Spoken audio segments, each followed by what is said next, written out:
Hi viewers, welcome to our channel. ప్రస్తుతం మనతో పాటు దాము బాలాజీ గారు సీనియర్ జర్నలిస్ట్ ఉన్నారు. వారితో ఒకసారి మాట్లాడదాం. సార్ నమస్కారం. నమస్తే. సార్, జూనియర్ ఎన్టీఆర్ గారు రీసెంట్ గా కొండా సురేఖ గారు సమంత గారిపై చేసిన కామెంట్స్ పైన ఆయన రియాక్ట్ అయ్యి ఒక ట్వీట్ చేయడం మనం చూసాం సార్. అయితే ఇప్పుడు ఆయన పైన దీని పరంగా కూడా విమర్శలు అయితే వస్తున్నాయి, ట్రోలింగ్ కి గురవుతున్నారు సార్. అయితే ఎందుకు ఈ విధంగా ట్రోలింగ్ చేస్తున్నారు? ఆయన పాజిటివ్ గానే రెస్పాన్స్ అయ్యారు, ఇండస్ట్రీ తరపు నుంచి రెస్పాండ్ అయ్యారు కదా, అయినా కూడా ట్రోల్ చేస్తున్నారు. అసలు ఈ ట్రోల్ చేసే వాళ్ళు ఎవరు, ఎందుకు చేస్తున్నారు సార్? ట్రోల్ చేసేవాళ్ళు ఎవరంటే ఆబ్వియస్, జూనియర్ ఎన్టీఆర్కి ఎవరు వ్యతిరేకులో వాళ్ళే ట్రోల్ చేస్తారు. ఎవరు వ్యతిరేకులు? తెలుగుదేశం వాళ్ళు, నందమూరి ఫ్యాన్స్, బాలకృష్ణ ఫ్యాన్స్, వాళ్ళే వ్యతిరేకులు కాబట్టి వాళ్ళే ట్వీట్ చేస్తారు. వేరే వాళ్ళకి, సామాన్య జనాలకి దీంట్లో జూనియర్ ఎన్టీఆర్ని ప్రశ్నించాల్సిన అవసరం లేదు.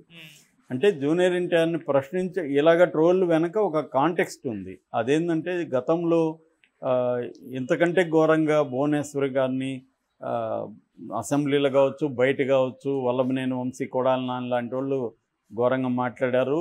లోకేష్ పుట్టుక గురించి, ఆమె గురించి చాలా నీచంగా మా వైసీపీ వాళ్ళు ప్రచారం చేశారు. దాంతో ఫోటోలు పెట్టారు. ఒక పక్క ఆయన ఎవరో ఫోటో పెట్టి దాన్ని లోకేష్ పెట్టి ఇద్దరు సేమ్ అని ఇవన్నీ చేశారు. దానికి తెలుగుదేశంలో కూడా అదేవిధంగా జగన్కి ఆయన ఎవరు సూరి అని ఉండేవాడు, ఇలాగ వాళ్ళు కూడా చేశారు. అదేమి వాళ్ళేం తక్కువ లేదు, వాళ్ళు కూడా అదే పద్ధతిలో చేశారు. ఏదేమైనా ఈయన పాయింట్ ఆఫ్ వ్యూ నుంచి చూసుకున్నప్పుడు తనకు మేనత్ అవుతుంది భువనేశ్వరి. చంద్రబాబు, నందమూరి ఫ్యామిలీ ఇతని పట్ల ముందు నుంచి కూడా ఒకే రకంగా లేదు. అవసరం మేరకి వాళ్ళు ఫస్ట్ ఇతను తొక్కేసి తన జీవితాన్నే నాశనం చేశారు, మొగ్గలోనే తుంచాలని నందమూరి ఫ్యామిలీ కానీ కమ్మ సెక్షన్ కానీ బిగినింగ్లో అనుకునింది. ఇతన్ని పైకే తీసుకురాకూడదు అనేది అనుకునింది. ఆ తర్వాత చంద్రబాబుకి అవసరమైంది, ఎందుకంటే ఇతను ఆల్రెడీ అదేదంటారు అనేక తుఫాన్లు, వరదలు అన్నిటినీ తట్టుకొని మొలక పైకెత్తి ఒక చెట్టులాగా ఎదిగేసరికి ఆ చెట్టు నీడ కిందకు పోతారు చాలామంది అని. ఒకప్పుడు మొలకను తుంచేయాలనుకున్న వాళ్ళు కూడా చెట్టు నీడకి వెళ్తారని, అట్లాంటి ఒక కథ ఉంది. అలాగా చంద్రబాబు కూడా ఇతను విపరీతమైన పేరు వచ్చేయడం, పెద్ద సీనియర్ ఎన్టీఆర్ లాగా జూనియర్ ఎన్టీఆర్ రూపం ఉండడం, దాంతో అందరూ ఇతన్ని ఓన్ చేసుకోవడం, ఇతను బెస్ట్ పెర్ఫార్మర్గా ఎవాల్వ్ కావడం, దీంతో చంద్రబాబుకు కూడా ఇతన్ని రాజకీయంగా ఉపయోగించుకుందాం అనేది అనుకున్నాడు. దాంతో ఇతనికి ఏవైతే ప్రాబ్లమ్స్ ఉన్నాయో, మామూలుగా చంద్రబాబు లాంటి రాజకీయ నాయకులకి ఏంటంటే ఎవరినన్నా ఇది చేసినప్పుడు వీళ్ళకి ఏం నీడ్స్ ఉన్నాయి, ఏం ఇష్యూస్ ఉన్నాయి, దాన్ని ఎలా మనం సాల్వ్ చేస్తే వాళ్ళు మన ఫోల్డ్లోకి వస్తారనేది వాళ్ళకి ఉంటుంది అండర్స్టాండింగ్. సో అలాగే ఇతనికి ప్రాబ్లమ్స్ ఉన్నాయనేది ఆయనకు తెలుసు కాబట్టి, ఆయన కూడా ఆ ఫ్యామిలీలో భాగమే కాబట్టి ఆయన అవన్నీ సెట్ చేశాడు. జూనియర్ ఎన్టీఆర్కి తన దగ్గర బంధువులైన నాన్నే వాళ్ళ నుంచి అమ్మాయిని ఇప్పించాడు. మొత్తం నందమూరి ఫ్యామిలీలో కలిపేశాడు. ఫంక్షన్లకు పిలవడం, అవన్నీ చేయడం మొదలుపెట్టాడు. బాలకృష్ణ కూడా దగ్గరకు తీసుకోవడం, ఇవన్నీ జరిగిపోయినాయి. సో ఆ తర్వాత జూనియర్ ఎన్టీఆర్ కూడా దాన్ని ఓన్ చేసుకున్నాడు. మామయ్య అని చంద్రబాబుని పిలవడం, లోకేష్తో, అప్పటికి లోకేష్ ఇంకా రాజకీయాలు రాలేదు. సో ఇలాగ ఉన్నప్పుడు లోకేష్ ఎప్పుడైతే రాజకీయాల్లోకి వచ్చాడో, వారసుడా బయటవాడా అన్నప్పుడు నేచురల్గా ఎనీ ఫాదర్ వారసుడు తన కొడుకు ఇంపార్టెన్స్ ఇస్తాడు. అలాగే చంద్రబాబు కూడా లోకేష్కి ఇంపార్టెన్స్, తనుంటే లోకేష్కి ఇబ్బంది. అప్పటికి లోకేష్ ఇంకా ఈ స్థాయికి రాలేదు కాబట్టి లోకేష్కి ఇబ్బంది అని చెప్పి జూనియర్ ఎన్టీఆర్ని పక్కన పెట్టేశాడు. మళ్ళీ నందమూరి ఫ్యామిలీ కూడా జూనియర్ ఎన్టీఆర్ని పక్కన పెట్టేసింది. దాంతో జూనియర్ ఎన్టీఆర్ ఏం డిసైడ్ అయ్యాడు, మనం అనవసరంగా రాజకీయాల్లోకి వెళ్ళి బదనం అవుతాం, మన కెరీర్ని మనం ఫోకస్ చేసుకుందాం అని తన పనిలో ఉన్నాడు. అయితే తన పనిలో తనున్నా కూడా రాజకీయ కాంటెక్స్ట్ ఒక్కొక్కసారి ఎలాగ ఉంటుందంటే ఇతన్ని ఉండనివ్వదు. సో ఉండనివ్వకుండా ఏం చేసింది, తను ఖండించేది కూడా ఎలా ఖండిస్తాడు, ఇవన్నీ కూడా చూశారు. ఇతను ఎప్పుడు తెలుగుదేశానికి దూరం అయిపోయాడు. సో ఇప్పుడు భువనేశ్వరి విషయాన్ని ఈయన ఖండించాడు కానీ డైరెక్ట్గా ఆమె పేరు చెప్పకుండా ఏదో సున్నితంగా అన్నట్టుగా ఉంది. వాళ్ళు ఆశించిన స్థాయిలో ఇతను ఖండించలేదు. అట్లాగే ఎన్టీఆర్ హెల్త్ యూనివర్సిటీ పెట్టినప్పుడు కూడా ఆశించిన స్థాయిలో వాళ్ళలాగే ర్యాష్గా ఈయన జగన్ పట్ల వ్యతిరేకంగా లేడు.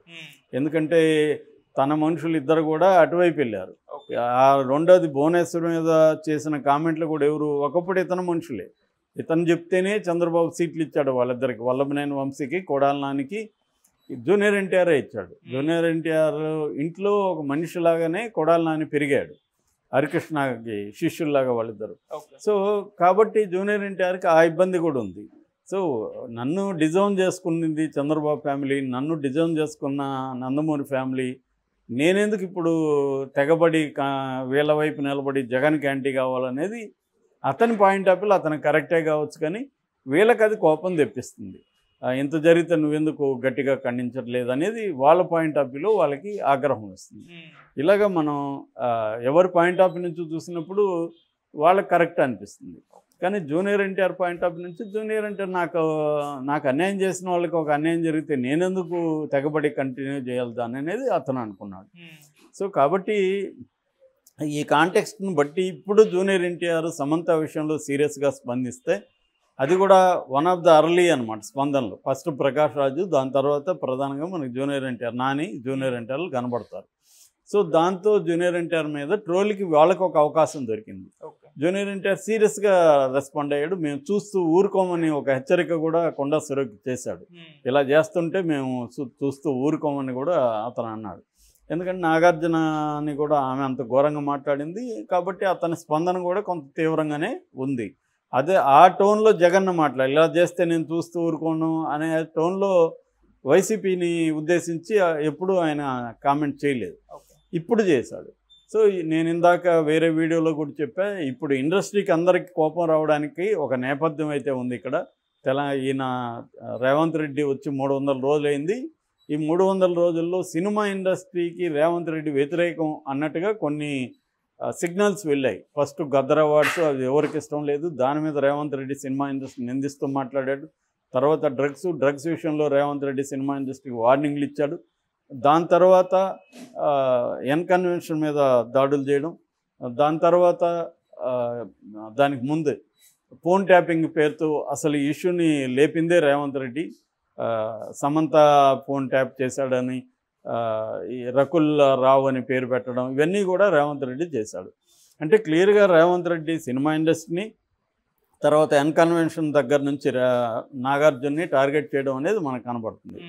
అంటే వాళ్ళ టార్గెట్ చాలామంది అనుకుంటారు వాళ్ళ టార్గెట్ కేటీఆర్ అని. కేటీఆరే కాదు రేవంత్ రెడ్డి టార్గెట్, నాగార్జున కూడా.